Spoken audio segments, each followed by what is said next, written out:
Guys, it's Juwan with Simple Syrup, the gay guru.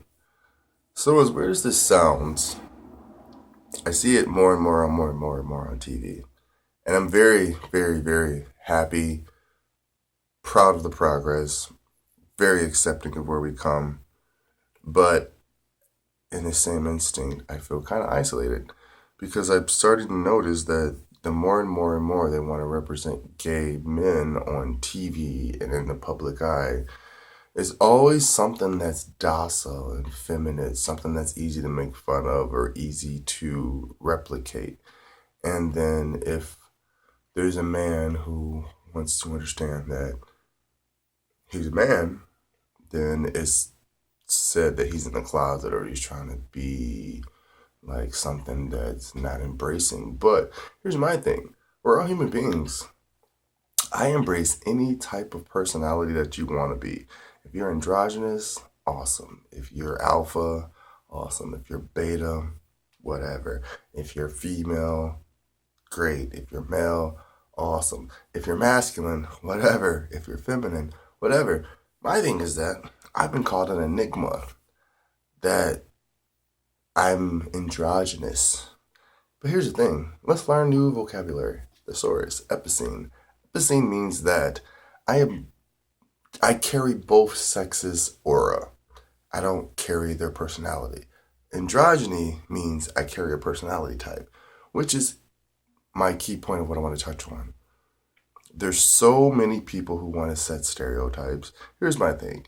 Stereotypes exist because people want to perpetuate them, like characters. The dumb blonde, the ghetto black girl, the flamboyant gay guy, the thug, the essay, whatever these are all characters and representations of the extremes of culture.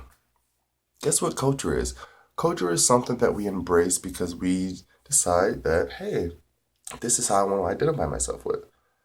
But what about the human culture? That means when someone says, I just want to be normal, because I used to get offended by that comment. What's normal? But then I realized that normal is coexisting with humanity.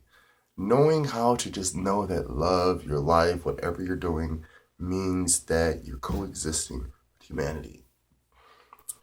We all have extremes of all of our cultures, all of our races, all of our backgrounds. Trailer, country, ghetto, hood, all these things represent something that is of a subcategory of a group of people who so happen to belong to this race. The reason I bring up race right now is because in the gay community, there's so much backwards, like just backwards racism. All of us can say right now, I've told so many of my straight friends and they're so appalled by it, and that's why I know that it's not normal, and I knew it wasn't normal before that, but the fact that gay men act like it's so normal to even say no fats, no femmes, no blacks, no Asians, no this, no that, no that. Who in the world fucking decided that you were the leader of this is what hot gay men are? I'm sorry to even call this out like this, but think of porn. I don't even watch that much porn, but the porn I've seen is what turned me off. All porn, for the most part, are Caucasian white men.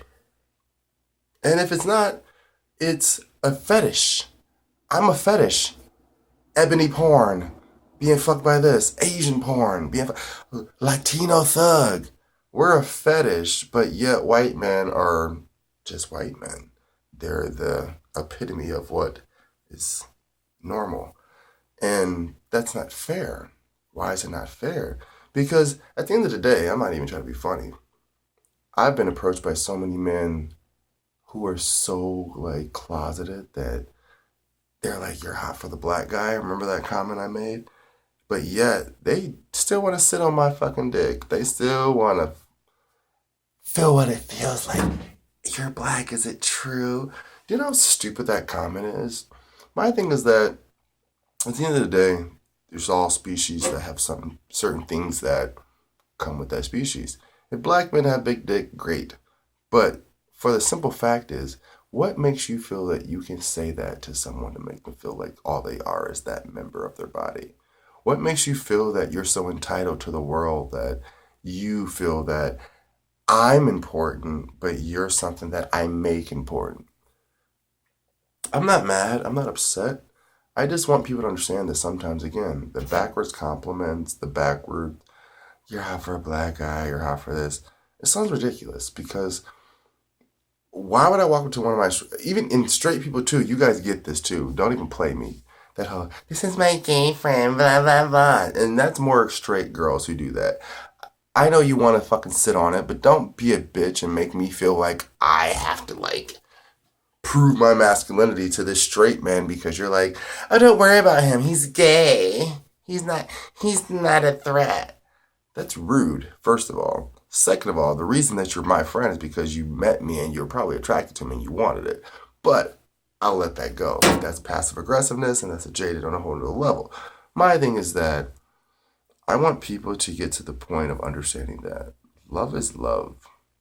When you care, you care. When you want something that's important to you, you fight for it. If you don't want it, you let it go. But it doesn't matter that I'm black or you're white or you're this or you're that or I'm gay or you're not. Stop that shit. Come on. Like, there's so many evils in the world. Why are we sitting here trying to figure out how to, like, distract ourselves from being connected? That makes no sense.